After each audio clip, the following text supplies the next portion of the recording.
Sandrine Rousseau et tous ses copains répètent depuis des années à longueur d'antenne, il faut moins bouffer de viande, il faut plus bouffer de viande. Elle a raison. Il faut moins bouffer de viande. Ça, c'est toi qui le dis. Tout le monde À chaque fois que quelqu'un fait un barbecue maintenant, il y a une certaine maladie assez étrange qui donne envie de tweeter à Sandrine Rousseau une photo de sa barbecue. Elle l'a dit sur Twitter, ça l'exaspère et je la comprends. On s'en fout pas, Jean-Baptiste? On s'en fout pas. Didier. On s'en fout pas du tout, c'est bien fait pour ça. Non, on s'en fout pas. Étienne, bon Didier, t'as l'air lancé. Comme ça, tu prendras plaisir à répondre. Non, mais moi je dis saignant. juste ça. Elle a cherché, elle a trouvé quoi. Enfin, que les gens ils s'amusent à troller le compte Twitter de Sandrine Rousseau qui a fait des déclarations d'une stupidité sans nom à l'encontre de gens qui produisent. Qui vivent et qui consomment de la viande, à un moment donné, c'est le retour de manivelle. C'est bien fait, quoi. Je ne vais pas la plaindre. Étienne. Écoute, je trouve ça très intéressant parce que on est dans une époque étrange où les gens se sentent attaqués parce que une personne ou des personnes affichent une opinion qui n'est pas la leur. Par exemple, les gens parce que selon toi, c'était pas une attaque, Étienne. On te dit, ce serait mieux si on bouffait plus de viande ou moins de viande. Et les mecs, on veut nous tuer, on veut nous. Mais en fait, ça représente 1 ou 2%. L'autre jour, et toi, tu dois bien être au courant, on nous a fait tout un cinéma, on peut plus prendre l'avion, on est culpabilisé. Il n'y a jamais eu autant de vols d'avions dans le monde que pendant ces vacances. C'est le pire, ça a battu tous les records. C'est-à-dire qu'en réalité, les gens expriment une opinion avec laquelle on n'est pas d'accord, et c'est très bien que ce soit Sandrine Rousseau ou quelqu'un d'autre, mais ils ont le droit. Et ensuite, personne ne vous empêche de bouffer de la bidoche, Non, mais ça a des conséquences, Étienne. de crever. Non, mais t'es du. Personne ne t'empêche. Non, mais t'as vraiment aucune contradiction. Personne ne va venir chez toi. Tu m'expliques qu'il faut pas de pub d'alcool devant une école maternelle. Par contre, quand Sandrine Rousseau et tous ses copains répètent depuis des années à longueur d'antenne, il faut moins bouffer de viande, il faut plus bouffer de viande. Elle a raison. Il faut moins bouffer de viande. Ça, c'est toi qui le dis. Tout le monde est d'accord. Ça, c'est toi qui le dis. C'est pas tout le monde qui le dit. Mais et aujourd'hui, non, moi je le dis pas. Moi je le dis pas. Mais aujourd'hui, les conséquences, elles sont là. Et la chute de la consommation de viande, elle est effective. Elle est effective, quoi. Jean-Baptiste. Donc bonjour à tous, bienvenue sur ma chaîne Philippe est dans le Bray. Donc vous avez vu ce que je vous ai fait écouter, un court passage, je ne peux pas vous faire écouter, vous m'envoyez des mails, toutes les désinformations qu'il y a à longueur de semaine. Ça c'est un exemple du débat médiocre qu'il y a sur le monde agricole. Vous avez entendu là à l'instant ce que je viens de vous faire écouter, et c'est ça toutes les semaines, à des degrés plus ou moins débiles. Donc Sandrine Rousseau, vous voyez, l'agriculteur a dit « On crache sur les gens qui produisent, qui vivent. » Ça m'a bien plu. Vous pouvez, monsieur, me donner, puisque je suis producteur également comme vous êtes agriculteur, vous pouvez me donner le revenu des producteurs de viande et me montrer, durant ces 40 dernières années, bien avant la naissance de Sandrine Rousseau, le revenu des paysans? Vous pourriez, monsieur, au lieu d'avoir des postures et de faire allusion à des gens comme Sandrine Rousseau qui ne connaissent rien dans l'agriculture, qui représentent rien au niveau agricole, qui certes font des maladresses et font des choix politiques, idéologiques que je respecte, que je ne partage pas mais que je respecte, parce qu'on doit tous se respecter, comme l'a dit l'autre intervenant. Les gens sont libres de manger de la viande, de ne pas manger de viande, de manger du poisson et pas manger poisson.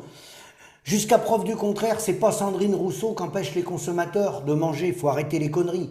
C'est pas parce qu'aux universités d'été des Verts, ils ont décidé de faire leurs 2 journées sans viande, ce que je ne partage pas, mais je les respecte. C'est leur choix, c'est pas le mien. Ça n'a absolument rien à voir avec la problématique agricole. Arrêtons de faire diversion. Venons dans la réalité des choses. La consommation de viande dans le monde, si on inclut, parce qu'il inclut dans les chiffres, la FAO, les poissons et les fruits de mer, on était à 31,1 kg en 1961. On est à 63,2 kg dans le monde. En France, on a une consommation de viande, tout confondu bien sûr, avec le porc et la volaille, de plus 0,8 en 2022. Aujourd'hui, les Français mangent en moyenne 85,2 kg de viande, tout confondu. D'accord ? Hein ? Bien sûr, le porc, la volaille et le porc, la consommation est plus importante que la viande bovine. Mais c'est de la viande. En 2023, on est en train d'assister à une stagnation, voire à une baisse. Est-ce que lorsqu'on consomme plus de viande, vous voyez, on consomme plus de viande qu'il y a 20 ou 30 ans, est-ce que ça a augmenté le revenu des paysans ? Mais ce n'est pas lié, monsieur. C'est un faux débat. Sandrine Rousseau, c'est faire diversion. C'est faire croire à la population que des gens qui ont des idées spontanées, idéologiques, qui le matin vont passer sur France Inter ou sur BFM en disant « moi je souhaite plus manger de viande ». Mais c'est son droit, c'est son choix. Il y a un problème beaucoup plus large de débat à avoir là-dessus. 60% des surfaces servent à nourrir les animaux. Les animaux, ensuite, on les tue pour les manger. Ça, c'est un débat de fond. Ça, c'est un débat de société. Est-ce qu'il faut aller vers plus de végétal ou moins d'animal ? Mais ça n'a rien à voir avec la rémunération des agriculteurs. Absolument rien à voir, monsieur. Ayez le courage, monsieur, de dire, monsieur l'agriculteur, qui achète les bovins et qui fixe le prix des bovins dans les fermes ? C'est pas Sandrine Rousseau. Donc, faux débat, je passe ce thème-là, qui amuse la galerie, mais qui règle en rien le problème des exploitations où les gens sont en train de crever, puisque vous parlez de la viande, que ça soit la volaille et tout, les gens quittent les exploitations. Sujet numéro 2, dans le même genre. Redoutant une possible interdiction de l'herbicide Prosul-Focarbe, un ultimatum est lancé au 7 septembre, car ce désherbant-là, bon, ils veulent le supprimer. Voilà. Donc, là encore, hors sujet. Nous sommes envahis par les voisins. Alors, c'est marrant parce que dans des responsables agricoles, FNSEA, voire même autres qu'FNSEA, ce sont de grands libéraux. Ils sont pour tous les traités de libre-échange. Ils sont pour le libéralisme. On peut utiliser les phytos chez nous, on peut refaire des bassines, on peut augmenter la production. Faut augmenter la production d'ailleurs, c'est ce qu'ils nous disent. Faut développer notre agriculture. Par contre, ils sont protectionnistes juste à la limite de leurs frontières. Là, ils sont libéraux chez nous, mais ils sont protectionnistes à l'extérieur. Tout ce qui vient de l'extérieur, là, il leur vient des boutons sur la tête, alors qu'ils l'ont toujours signé et été vers le libre-échange. Ils n'ont qu'une idée, c'est de produire plus, c'est de prendre des parts de marché. Alors ils veulent prendre des parts de marché chez les autres, mais ils veulent pas que les autres nous renvoient la marchandise. Alors, non, je vous arrête tout de suite. Certes, il n'est pas normal que des désherbants ou des phytos soient interdits dans les autres pays et qui renvoient la marchandise chez nous. Ça, c'est une évidence, une banalité, ça. Mais le problème, il n'est pas là. Les gens n'ont pas besoin d'avoir des règles différentes. Le système économique du libre-échange ne fonctionne pas. Ne cherchez pas des boucs émissaires avec les phytosanitaires. C'est hors sujet. Ça, c'est pour faire du syndicalisme en vue des élections chambres d'agriculture. Point barre, pour continuer de motiver les petits soldats. Sujet suivant. Numéro 3. Dans le même genre, Sodial, Sodial, qui a payé le lait le moins cher de tous les industriels en 2022, il explique avec monsieur Lacombe que les prix n'ont jamais été aussi élevés et que c'est exceptionnel. Sodial sera présent au Space à Rennes. Venez nous rencontrer.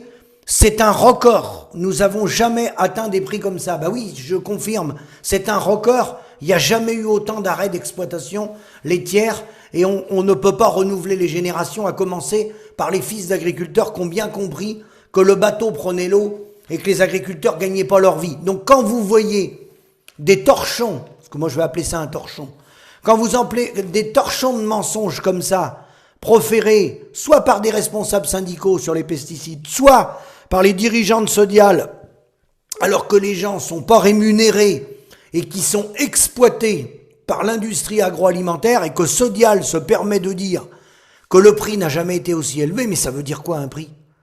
Demain matin, ils peuvent donner 520 €. Un prix ne veut rien dire. Un prix n'est pas une marge. C'est quoi ces torchons, ces discours médiocres de gens qui s'adressent à des populations qui acceptent de se faire manipuler? Parce que si les paysans, ils acceptaient plus de se faire manipuler, ils publieraient pas longtemps leurs torchons, là, de mensonges. La réalité, c'est la comptabilité des exploitations, monsieur Lacombe. Et chez Sodial, puisque vous avez des fermes références à la Chambre d'agriculture, je pense que vous êtes dans la même catégorie que les fermes références, c'est qui le patron des LSDH, Lactalis, Saventia ou les autres. Les fermes références, je dis bien les fermes références. Réseau Chambre d'agriculture. Avec amortissement, en identifiant la partie élevage, en prenant que l'élevage, que la marge sur la production laitière, en enlevant le reste. Le grand maximum, c'est 1 000 € de rémunération mensuelle. C'est ça, la rémunération des éleveurs. Et encore, dans ces fermes références, elles sont pas toutes avec amortissement. Il y a une partie de l'outil qui est amortie. Si on prend l'amortissement pur et dur en neuf, c'est moins de 1 000 €. Et si on enlève les subventions, il n'y a plus rien. Donc, dites-nous que le lait, il est payé. Non. Arrêtez vos bobards. Agriculteurs, réveillez-vous. Dernier thème, dans le même genre. Alors celle-là, elle est pas mal non plus. Hein, la manœuvre politicienne. Monsieur Rousseau a été sur des plateaux, le président de la FNSEA, le président du groupe Avril, a été sur des plateaux expliquer qu'il avait été exclu des négociations à l'Élysée, au ministère. Il a demandé d'urgence à rencontrer monsieur Macron, car il voulait être à la table ronde avec les industriels et la grande distribution. Mais c'est une plaisanterie. J'espère que vous avez compris, paysans. Hein, comme ils ont lâché tous les leviers, ils ont validé tous les traités de libre-échange, ils ont abandonné l'agriculture, ils l'ont industrialisée.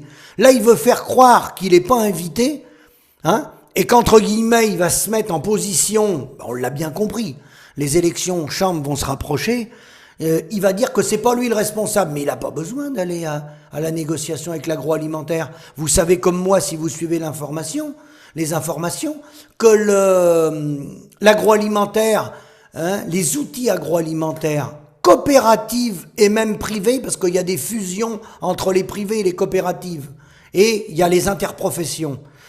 La coopération agricole, c'est le prolongement de l'exploitation. C'est le prolongement de l'exploitation agricole.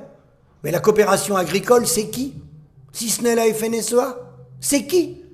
La coopération agricole, monsieur Rousseau tente de faire croire qu'il serait mis à l'écart. Il est partie prenante depuis 1959. À travers le COPA-COGECA, les coopératives dans toute l'Europe et les FNSEA dans toute l'Europe sont en cogestion avec le syndicat. Et il dit qu'il n'est pas à la table des négociations. Non, bah attendez. Qui peut avaler des choses comme ça? Toute personne qui connaît les schémas de l'agroalimentaire et qui sait comment c'est monté, qui peut avaler des couleuvres comme ça? Mais bien sûr, lui, je le comprends, il est dans son rôle, on se rapproche des élections chambres, lui, il va jouer cette carte-là, il va se poser en victime et il va dire qu'il est ni le représentant de la grande distribution, ni le représentant des industriels. Il va dire, moi je défends les paysans. Ah bien sûr, vous pouvez le constater qu'il défend les paysans, parce que le bilan, vous l'avez. S'il y a une chose sur laquelle on peut se mettre d'accord, c'est le bilan. Le bilan, vous l'avez. Vous êtes éleveur, vous faites du lait, vous faites de la viande, vous faites des canards, vous avez eu la grippe aviaire, vous faites du lapin. Le bilan, les gars, vous l'avez. Qui c'est qui est aux commandes? Qui c'est qui est aux commandes? Faut pas prendre des gens pour des imbéciles quand même. Hein? Et il n'est pas invité. Ils sont en cogestion depuis 1959. Le président de la coopérative et le président du syndicat. Et il n'est pas invité. Les bras m'en tombent. Bon, je vais m'arrêter là-dessus, parce que quand je vois toutes les désinformations qu'il peut y avoir, on pourrait en parler pendant des jours. Mais ça, c'est pas anodin. C'est pas anodin. C'est pour tromper le grand public. Le consommateur se fait voler. Le paysan et le consommateur se fait voler. Hein? Il a fait allusion à la loi Egalim, qu'on était mieux depuis 10 ans et tout. Mais tout ça est faux. Si c'était vrai, les gens y trouveraient des repreneurs. Plus personne trouve de repreneurs. Il n'y a pas de rentabilité. Point à la ligne. Installation des jeunes, attention, danger. Pas de rentabilité. Voilà la vérité. Mais qu'ils nous fassent pas le coup des Sandrine Rousseau, des pesticides et tout ça. C'est pour faire diversion, les gars. C'est pour faire diversion. Le modèle économique ne peut pas fonctionner. Vous pouvez enlever les phytos, vous pouvez mettre les mêmes phytos, vous pouvez mettre en prison Sandrine Rousseau. Vous ne pourrez pas produire au prix d'un Indien, d'un Chinois ou d'un Allemand ou d'un Hollandais. Ça ne veut rien dire tout ça. Ça ne veut rien dire. Le cancer, il est là. La libre circulation des biens, des hommes, des marchandises et des capitaux. Tout le reste, c'est pour faire de l'idéologie, pour maintenir les structures syndicales ou les appareils politiques, comme Europe Écologie Les Verts. C'est pour faire diversion.